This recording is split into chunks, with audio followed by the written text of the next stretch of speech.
ವಿಚಾರವಾಗಿ ನಾಳೆ ಸರ್ಕಾರದಿಂದ ಸರ್ವಪಕ್ಷ ಸಭೆ ಕರೆಯಲಾಗಿದೆ. ನಾಳೆಯ ಕಾವೇರಿ ಸರ್ವಪಕ್ಷ ಸಭೆಗೆ ಬಿಜೆಪಿ ನಾಯಕರು ಹೋಗೋದಿಲ್ವಾ? ನಾಳೆ ಸರ್ವಪಕ್ಷ ಸಭೆಗೆ ಸದ್ಯಕ್ಕೆ ಹೋಗದಿರಲು ಬಿಜೆಪಿ ನಿರ್ಧಾರ ಮಾಡಿದೆ. ನಾಳೆ ಕಾವೇರಿ ನೀರಿನ ಸಂಬಂಧ ಸರ್ವಪಕ್ಷ ಸಭೆಯನ್ನ ಹಮ್ಮಿಕೊಳ್ಳಲಾಗಿತ್ತು. ಆದರೆ ಈ ಸಭೆಗೆ ಹೋಗದಿರಲು ಬಿಜೆಪಿ ನಾಯಕರು ನಿರ್ಧರಿಸಿದ್ದಾರೆ. ತಮಿಳುನಾಡಿಗೆ ನೀರು ಬಿಡಬೇಕಾ ಬೇಡವಾ, ಏನ್ ಮಾಡಬೇಕು ಅನ್ನೋ ವಿಚಾರವಾಗಿ ನಾಳೆ ಸರ್ವಪಕ್ಷ ಸಭೆಯನ್ನ ಹಮ್ಮಿಕೊಳ್ಳಲಾಗಿತ್ತು.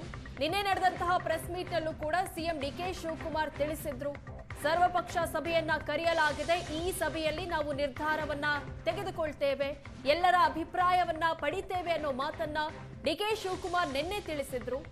ಆದ್ರೆ ನಾಳೆ ನಡೆಯುವಂತಹ ಸರ್ವಪಕ್ಷ ಸಭೆಗೆ ಬಿಜೆಪಿ ಹೋಗದಿರಲು ನಿರ್ಧರಿಸಿದ್ಯಾ ಅನ್ನುವಂತಹ ವಾತಾವರಣ ನಿರ್ಮಾಣ ಆಗಿದೆ. ತಮಿಳುನಾಡಿಗೆ ಪ್ರತಿನಿತ್ಯ 3,500 ಕ್ಯೂಸೆಕ್ ನೀರು ಬಿಡುವಂತೆ ಆದೇಶ ಬಂದಿದೆ. ಈ ಆದೇಶ ಸಂಬಂಧ ರಾಜ್ಯಾದ್ಯಂತ ಆಕ್ರೋಶ ಭುಗಿಲೆದ್ದಿದೆ. ಈ ಸಂಬಂಧದ ಚರ್ಚೆಗೆ ಹೋಗಲು ಬಿಜೆಪಿ ಹಿಂದೇಟು ಹಾಕ್ತಾ ಇದೆ. ಈ ವಿಚಾರವಾಗಿ ನಮ್ಮ ಪಕ್ಷದ ನಾಯಕರು ನಿಶ್ಚಯ ಮಾಡ್ತಾರೆ. ಸಭೆಗೆ ಹೋಗಬೇಕೋ ಬೇಡವೋ ಅಂತ ನಿರ್ಧಾರ ಮಾಡಿಲ್ಲ ಅಂತ ಬೆಂಗಳೂರಲ್ಲಿ ಮಾಜಿ ಡಿಸಿಎಂ ಅಶ್ವಥ್ ನಾರಾಯಣ್ ಹೇಳಿದ್ದಾರೆ. ಈಗಿರೋ ನಿರ್ಧಾರ ಸಭೆಗೆ ಬಿಜೆಪಿ ಹೋಗೋದು ಬೇಡ ಅಂತ ಇದೆ. ತಮಿಳುನಾಡಿಗೆ ನೀರು ಬಿಟ್ಟು ಈಗ ಸರ್ವಪಕ್ಷ ಸಭೆ ಅಂದ್ರೆ ಹೇಗೆ ಅಂತ ಪ್ರಶ್ನಿಸಿದ್ದಾರೆ.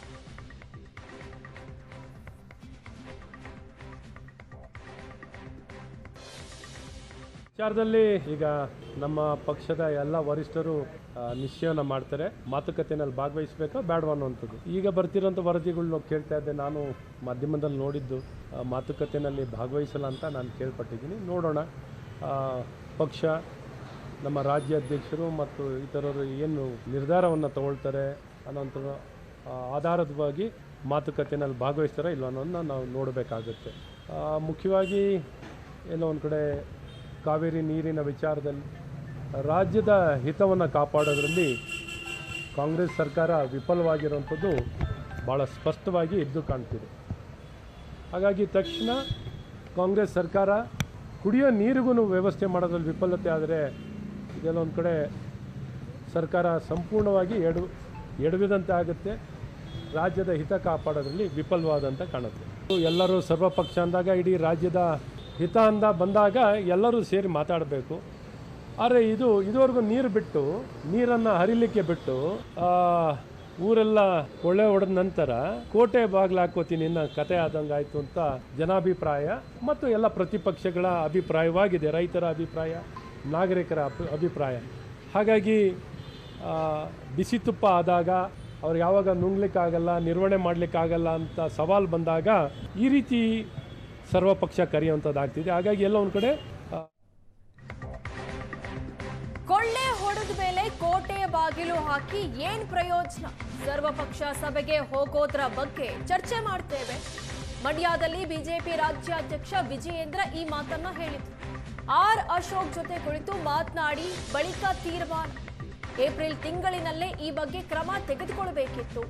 ತಮಿಳುನಾಡು ಕೇಳುವ ಮೊದಲೇ ನೀರು ಬಿಟ್ಟು ಈಗ ನಾಟಕ ಅಂತ ಹೇಳಿದ್ದಾರೆ.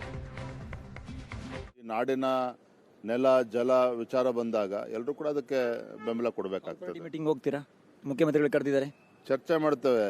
ಈಗಾಗಲೇ ಕೊಳ್ಳೆ ಹೊಡೆದು ಹೋದ್ಮೇಲೆ ಈಗ ಕೋಟೆ ಬಾಗಿಲು ಹಾಕೊಂಡಂತ ಆಗಿದೆ ಇವತ್ತು ನಮ್ಮ ರಾಜ್ಯದ ಪರಿಸ್ಥಿತಿ. ಈಗ ಅಲ್ಲಿ ನೀರು ಬಿಟ್ಟಾಗಿದೆ. ಈ ಪ್ರತಿಪಕ್ಷದ ವಿಶ್ವಾಸವನ್ನು ತೆಗೆದುಕೊಳ್ತೇನೆ ಅಂತೇಳಿ ಆಲ್ ಪಾರ್ಟಿ ಮೀಟಿಂಗ್ ಕರಿತೇನೆ ಅಂತ ಹೇಳಿದ್ರೆ ನನಗಂತೂ ಅದಂತೂ ಸರಿ ಕಾಣ್ತಾ ಇಲ್ಲ.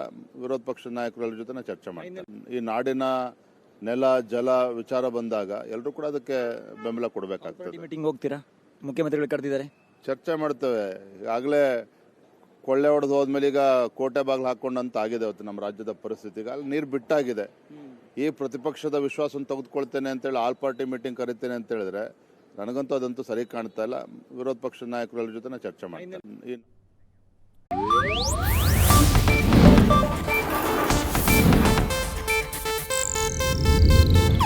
ಇದು ಏಷ್ಯಾನೆಟ್ ನ್ಯೂಸ್ ನೆಟ್ವರ್ಕ್ ಪ್ರಸ್ತುತಿ.